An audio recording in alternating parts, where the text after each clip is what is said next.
নির্বাচন কমিশনার আব্দুর রহমানুল মাসউদ বলেছেন, সরকারের সিদ্ধান্তে একটি রাজনৈতিক দল নিষিদ্ধ করা হয়েছে, কোনো ব্যক্তিকে নয়। জাতীয় সংসদ নির্বাচনের মনোনয়ন সংক্রান্ত আপিল শুনানির এক পর্যায়ে তিনি এ মন্তব্য করেন। রোববার রাজধানীর আগারগাঁওয়ে নির্বাচন ভবনের অডিটোরিয়ামে আপিলের শেষ দিনের শুনানিতে আইনজীবীদের যুক্তিতর্ক চলাকালে বিষয়টি উঠে আসে। টাঙ্গাইল ৪ আসনের স্বতন্ত্র প্রার্থী আব্দুল লতিফ সিদ্দিকীর মনোনয়নের বৈধতা চ্যালেঞ্জ করে নির্বাচন কমিশনের আপিল করেন একই আসনের জাতীয় পার্টির প্রার্থী মোহাম্মদ লিয়াকত আলী।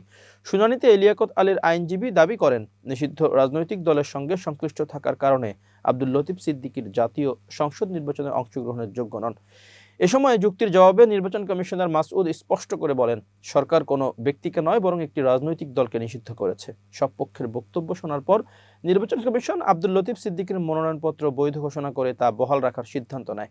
আসন্ন ত্রয়োদশ জাতীয় সংসদ নির্বাচনকে সামনে রেখে মনোনয়নপত্র যাচাই বাছাই রিটার্নিং কর্মকর্তাদের দেওয়া সিদ্ধান্তের বিরুদ্ধে করা আপিলগুলোর শেষ দিনের শুনানি রোববার সকাল 10:15টার দিকে নির্বাচন ভবনের বেসমেন্ট 2 অডিটোরিয়ামে শুরু হয়। এদিকে নির্বাচন কমিশনারের এই বক্তব্যের পর আওয়ামী লীগের নেতাকর্মীদের মধ্যে নতুন করে উৎসাহ উদ্দীপনা শুরু হয়েছে। আওয়ামী লীগপন্থী প্রার্থীরাও এবার নড়েচড়ে বসেছেন।